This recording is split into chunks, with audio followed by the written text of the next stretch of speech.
Olá! Hoje a gente vai mergulhar num dos grandes mistérios da história chinesa. Uhum.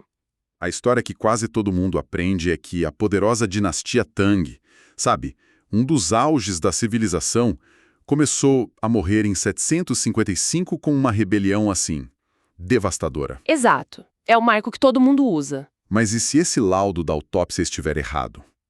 A gente está com um material de pesquisa aqui que, olha, vira essa história de cabeça para baixo. Totalmente. A nossa missão hoje é descobrir o que realmente aconteceu depois dessa grande crise. Foi um declínio lento, inevitável?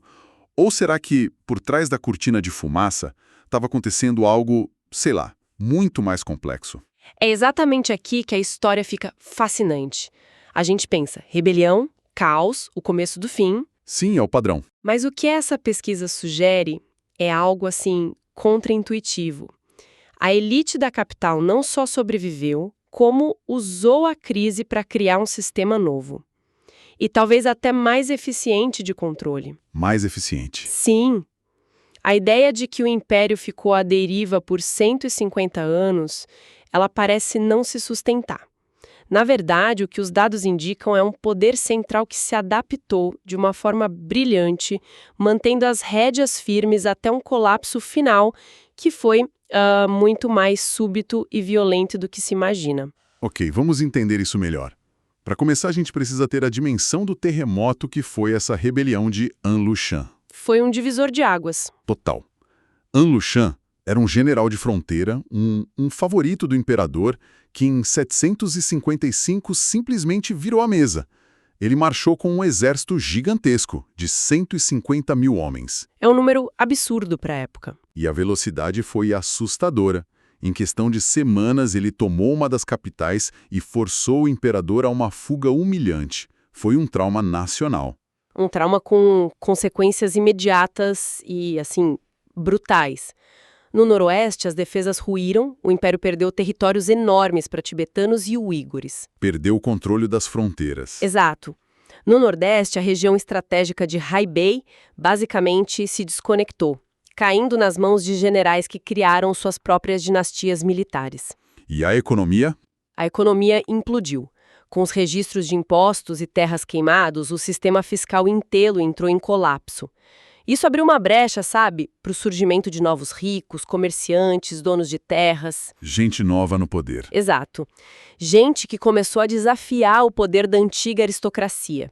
O cenário era de desintegração total. E é no meio dessa aparente desintegração que o governo Tang faz algo drástico, né? Ele muda as regras do jogo. Completamente. O império é reorganizado. Surge um novo nível de administração, as províncias, e à frente delas, uma figura que vai dominar o século seguinte. O comissário militar, ou Jiodushi. Isso. Espera aí, o que exatamente era um Jiodushi? Era tipo um supergovernador com poderes militares? Exatamente. Pense num governador com controle total sobre a administração civil e, crucialmente, sobre um exército provincial permanente. Ah, entendi. Antes da rebelião, a maior parte do exército já estava sob o comando deles nas fronteiras. Depois da crise, essa estrutura se espalhou por todo o império. Nossa. Cada província virou uma fortaleza, com seu próprio exército e seu próprio comandante. E à primeira vista, parece a receita perfeita para o esfacelamento do poder central, né? Com certeza. E em um lugar, isso aconteceu de forma explícita. O material destaca 3 províncias na região de Hebei, Yuzhou, Chengde e Weibo, que era uma grande anomalia. A grande exceção. Elas eram governadas por ex-generais rebeldes e seus descendentes. Lá, o cargo de governador virou hereditário. O poder passava de pai para filho, de tio para sobrinho. Na prática, eles criaram reinos independentes. E que reinos! Eles tinham exércitos que, somados, chegavam a 200 mil homens. A corte não tinha o menor controle sobre eles. 200 mil. Nenhum. A província de Yuzhou, por exemplo, tinha sua própria política externa.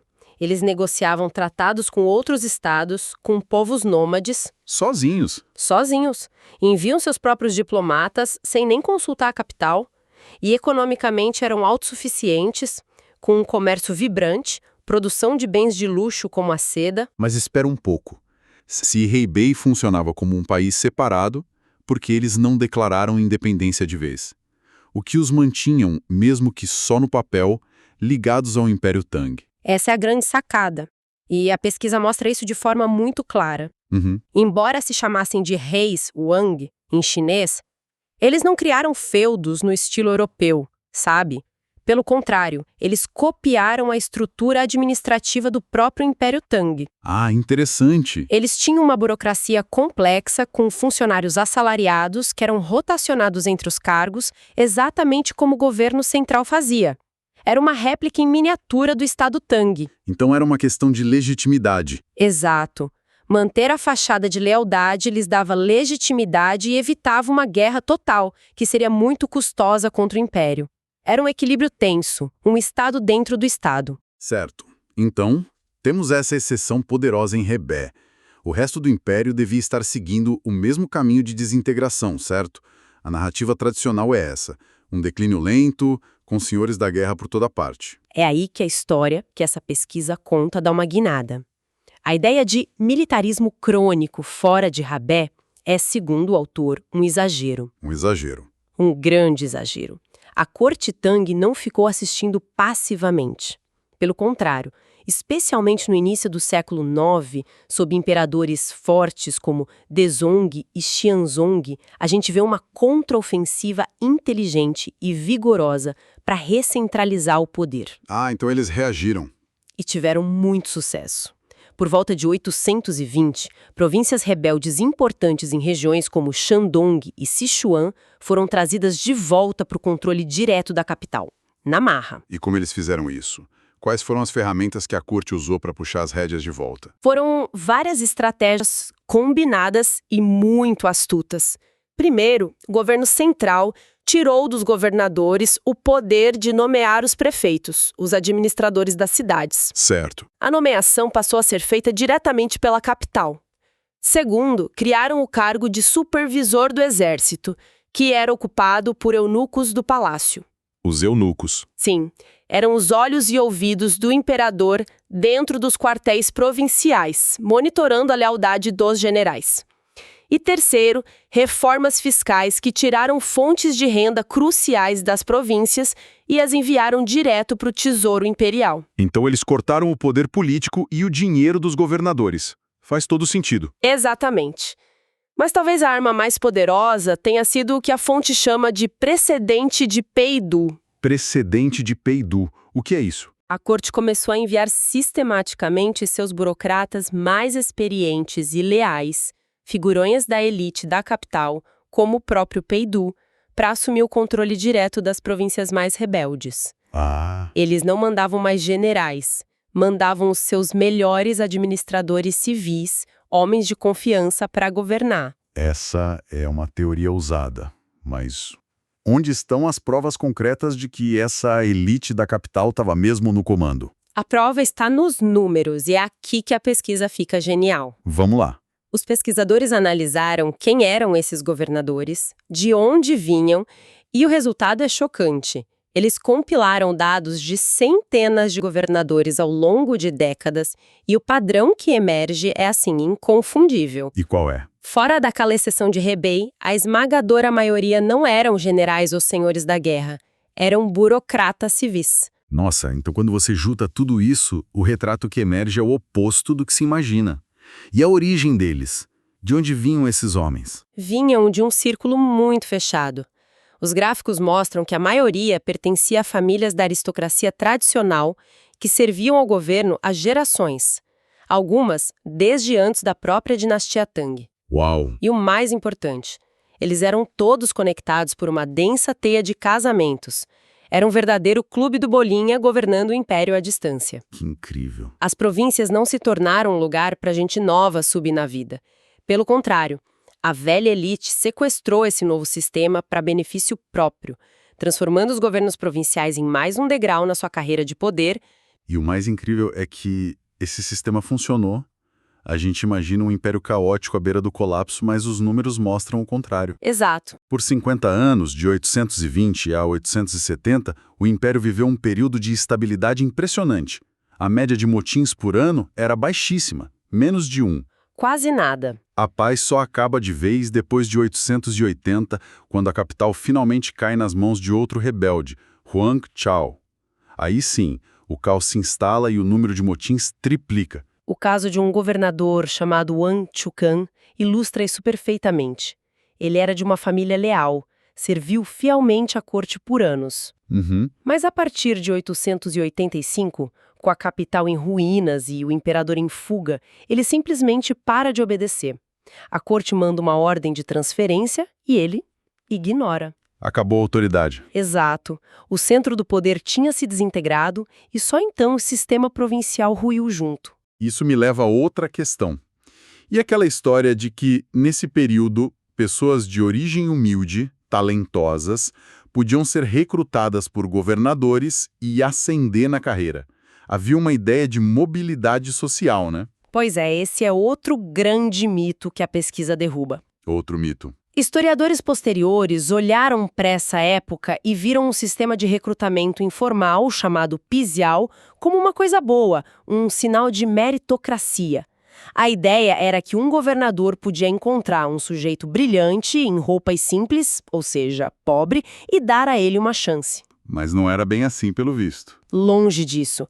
A análise dos registros mostra que o patronato não era baseado em mérito, e sim nos velhos e conhecidos laços de família e casamento. Ah, claro. Um governador nomeava o genro, o sobrinho, o filho de um aliado político, e muitos desses que pareciam plebeus nos registros eram, na verdade, filhos de famílias de elite da capital, que ainda não tinham um cargo oficial.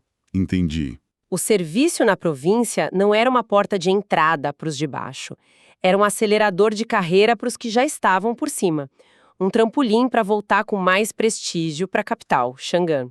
Então, o que essa pesquisa revela é uma sociedade profundamente dividida. Quase um apartheid social entre a elite da capital e o resto do império. Exatamente. Um dos gráficos da pesquisa é brutalmente claro nisso. Ele mostra que 84% dos cargos civis mais importantes nas províncias eram ocupados por essa elite metropolitana. 84%. É um número imenso. E os cargos militares de menor prestígio e os postos administrativos mais baixos. Esses eram deixados para as elites locais. Quer dizer, o poder de verdade ficava com os forasteiros e as migalhas ficavam para o pessoal da terra? Isso. A relação é descrita como quase colonial. É como a relação entre a matriz de uma multinacional e suas filiais. Boa analogia. O pessoal da matriz, os burocratas da capital, iam para a província, ficavam uns 3 ou 4 anos no cargo de chefia, extraíam recursos e prestígio, batiam suas metas e voltavam para a sede para serem promovidos. Entendi. Enquanto isso, o pessoal local ficava restrito aos cargos médios e baixos, sem nunca ter a chance de chegar ao topo do poder. E essa estratégia impedia que as elites locais se fortalecessem a ponto de se tornarem uma ameaça. E essa dominação era também cultural, imagino. Totalmente. A cultura da capital, a poesia, a caligrafia, a moda, tudo isso era visto como superior e dominava o império. A única exceção, de novo, era Rebé. Rebé de novo. Por causa do seu isolamento e da forte presença de populações não chinesas, a região desenvolveu uma cultura própria, mais marcial. Tão diferente que um famoso historiador chegou a descrevê-la como um processo de barbarização. Então, amarrando tudo isso, a conclusão central é demolidora para a visão tradicional. O sistema provincial do final da dinastia Tang não foi uma falha, um sintoma de declínio. Não mesmo. Foi, na verdade, um sistema robusto e adaptativo, que garantiu o domínio da elite da capital e a estabilidade do império por quase um século, depois de uma crise que deveria ter sido fatal. Precisamente. O colapso, quando veio, não foi o resultado de uma longa e lenta decadência. Foi um evento súbito, um golpe fatal. Um golpe. A força e a fraqueza dessa elite era a sua concentração geográfica nas capitais, Chang'an e Luoyang. Foi lá que eles construíram suas redes de poder, seus casamentos, seu prestígio. E foi o levante de Wang Chao, que em 880 tomou e saqueou a capital, que destruiu fisicamente a base dessa elite. Nossa. Foi um assassinato, não uma morte por causas naturais. É impressionante pensar na resiliência dessa classe dominante. Mesmo com o império pegando fogo, eles encontraram uma forma não só de sobreviver, mas de reforçar o próprio poder. E isso nos deixa com uma reflexão. A análise mostra como uma elite estabelecida pode se adaptar a uma crise transformadora. Ao invés de perder o poder, ela coopta as novas estruturas que a própria crise criou para se perpetuar. Isso me faz pensar, ao observarmos momentos de crise e aparente descentralização, seja na história ou no presente, com que frequência o que parece ser uma distribuição de poder é, na verdade, uma estratégia da elite central para manter o controle de uma nova maneira, deixando as elites locais apenas a gestão dos problemas do dia a dia, nos degraus mais baixos da hierarquia.